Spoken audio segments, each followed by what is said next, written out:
Hello students, today we are going to start a new chapter on human reproduction. This is the second chapter of class 12 biology. We all know that human beings are viviparous and they produce young ones similar to themselves. So this happens through a series of events. Let us discuss those events one by one. At first, it is the formation of gametes, that is gametogenesis. In case of males, it's known as spermatogenesis. In case of females, it is known as oogenesis. And both of them, or in the formation of both of them, meiosis is evident or necessary. After the sperms are formed, they are transferred into the female genital tract. This is known as insemination. The sperm finally goes into the ampullar region of fallopian tube where the ovum awaits its arrival. Both of them fuse, fertilize, and as a result of that, zygote is formed. The zygote itself undergoes several repeated divisions, mitotic divisions. At first, morula is formed, then it's the turn of blastocyst. Finally, what happens? It moves into the uterus and gets embedded or attached to the inner part of the uterus or inner layer of the uterus, that is the endometrium. This process is known as implantation, and here the embryo develops into fetus, and this takes a considerable amount of time, almost 280 days. This whole period is known as gestation. After the gestation, it is the process of childbirth or parturition. What happens? The fully developed fetus is expelled out of the womb or the uterus through the birth canal, and this process is known as parturition. Here the role of oxytocin is very evident. After parturition, it is the term of lactation. What happens during lactation?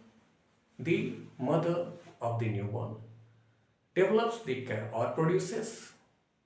capacity to produce milk in their mammary glands. This happens with the help of the hormone prolactin, and the milk is ejected with the help of oxytocin. The first milk is known as colostrum, which is very rich in antibodies IgA, and it provides passive immunity to the newborn child. Now let us turn our gaze towards the other topic, male reproductive system. The male reproductive system consists of a pair of testes, accessory ducts, accessory glands, and finally the external genitalia.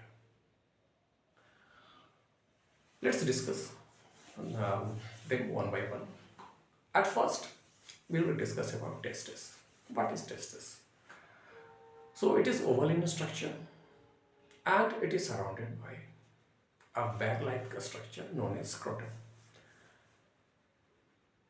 It lies outside the abdominal cavity, which provides the right or suitable temperature for a spermatogenesis, which is 2 to 2.5 degrees Celsius below the body temperature.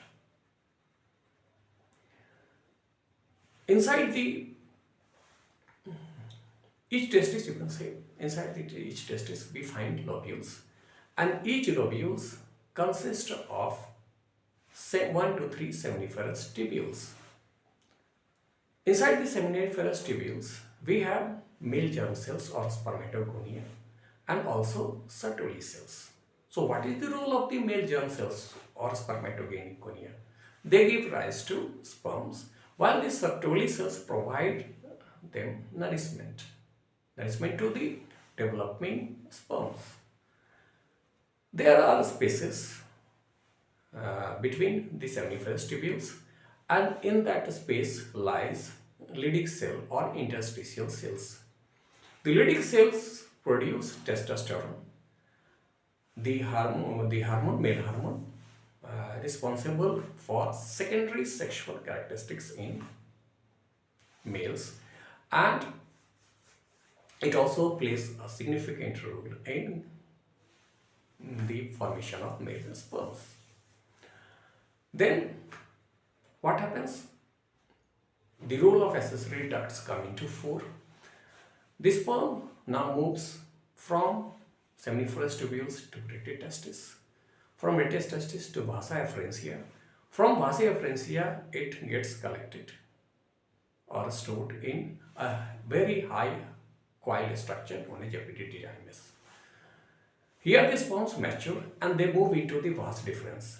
The vas deferens along with the seminal vesicles form an ejaculatory duct. From the ejaculatory duct, the sperm moves into the urethra and finally it is ejected through the penis. Now the accessory glands. The seminal vesicles, which are 2 in number.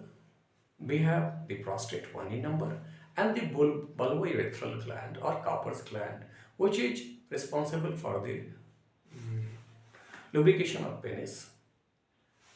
They secrete fluid-like a structure which is rich in fructose and enzymes. They mix with sperm and form semen, thereby providing nutrition, protection and motility to it. Now we have the copulatory organ or the external genitalia, penis. The enlarged part of the penis is known as glans penis and the loose skin surrounding it is known as foreskin, F-O-R-E-S-K-I-N. Now let us turn our gaze towards a spermatogenesis. That means formation of sperms from male germ cells. Spermatogonia. So what happens here? The formation of sperm cells takes place in 4 stages. First one is multiplication phase, second one is growth phase, third one is maturation, and finally it is the spermiogenesis. How does the whole thing happens or the sequence takes place? Let us go through it. During the multiplication phase, the spermatogonia or male germ cells, they undergo repeated mitotic division, and as a result of that, some of them remain as spermatogonia while some others undergo differentiation and form primary spermatocytes.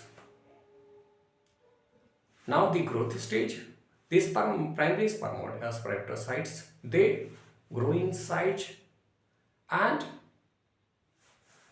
accumulate the nutrients to get ready for meiosis. Maturation, finally the meiosis takes place and the primary spermatocytes gets divided or undergoes meiosis and forms 2 secondary spermatocytes. The secondary spermatocytes, each of them undergo meiosis 2 and each of them form 2 spermatids. So we have 4 spermatids here. The spermatids themselves undergo modification or morphological differentiation and form sperms. What happens during the formation? The nucleus becomes dense, the acrosome, the cap-like structure is formed, the mitochondria moves into the middle piece, and finally a tail is also added. Now let us discuss about the structure of a sperm. What happens here? Or what is the structure of a sperm? A sperm has alveoli known is microscopic motile found in males, and it has 4 parts. What are the 4 parts here? First its head, then neck, middle piece and a tail. In the head we find the nucleus, and at the anterior part, the front part of the head, we find acrosome, which contains hydrolytic enzymes. These hydrolytic enzymes dissolve the protective layer of ovum to facilitate fertilization. The neck serves as the connecting link between the middle piece and the head. The middle piece is known as the powerhouse of the sperm because it contains mitochondria, which provides energy in the form of ATP. The tail has a whip-like structure which helps in motility. So today we have undergone the, today we have gone through the first podcast lecture on human reproduction. We will continue in the next series all the other topics. For now, it's goodbye to all of you.